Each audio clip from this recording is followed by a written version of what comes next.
Social media platforms are designed to keep you scrolling. But they can also be used to manipulate you.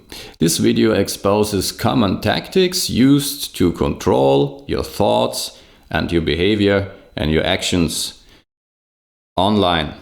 Not only online, also in real life. And I will try to give you some practical advice for the steps you need to do to reclaim your digital freedom. So, are you really in control of your online life?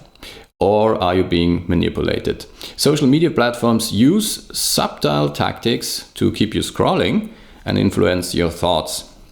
So, what's the actual playground we're talking about here? The digital playground is designed to keep you hooked. It wants to pull you out of the real world and push you into the virtual world.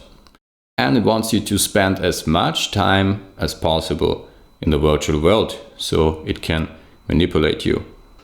So, how does this work? Well, first of all, there is the like factor. There is a whole psychological system behind the production of dopamine addiction through endless scrolling. The more dopamine you get, then happier you are. And you get dopamine by receiving likes, and you might also get dopamine by giving likes. One is very proud of his or her likes. They think, my like is a special like because it comes from me, though it's only one of trillions of likes. The algorithm knows exactly what you want to see, so it filters out all the things you do not want to see. And that way, you work together with the algorithm and you make the algorithm presenting you everything you like and love and adore, which makes you happy. The algorithm is also very good at personalization. It targets ads and it curates feeds to actively influence your choices. So there is the fear factor. So news are being sensationalized and they are being made in a way that looks epic and extremely important, even when it's not. And then the fear comes into play, the fear of missing out.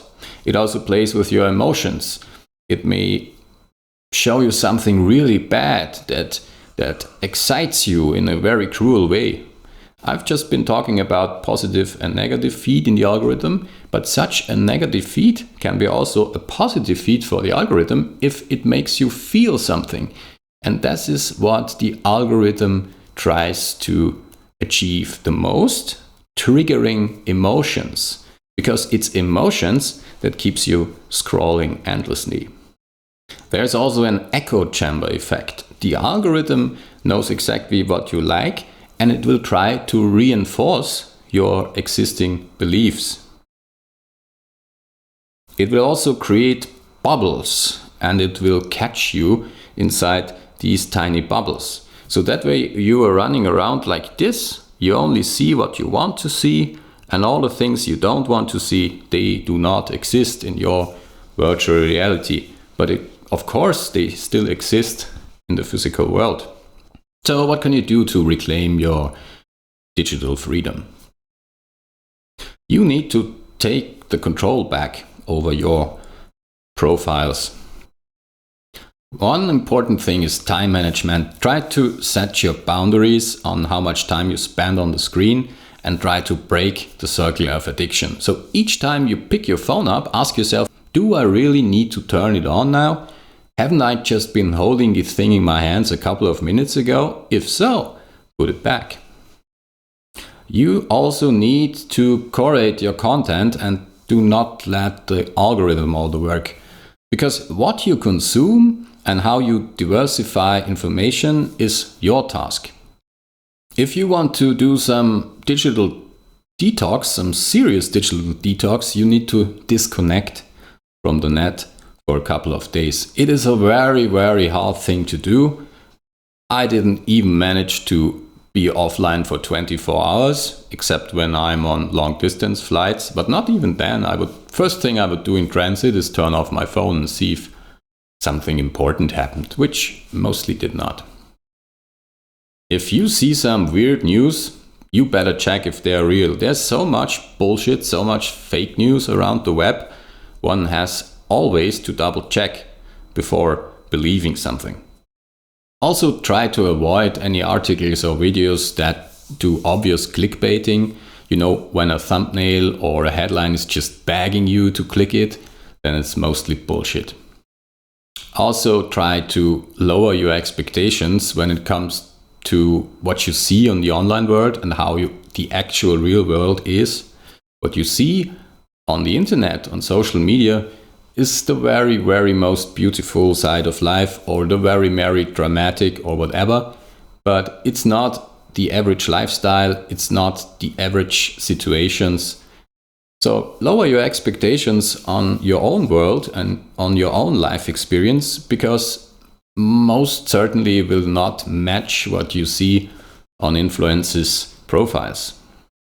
Never stop thinking critically. Always analyze the information you receive and try to access it with a bit of skepticism. You need to do fact checks.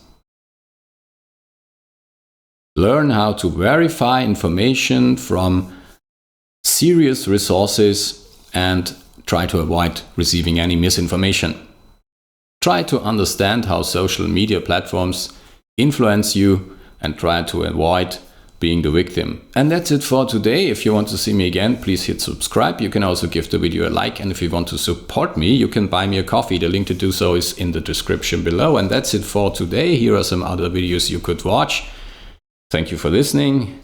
And as always, disconnect.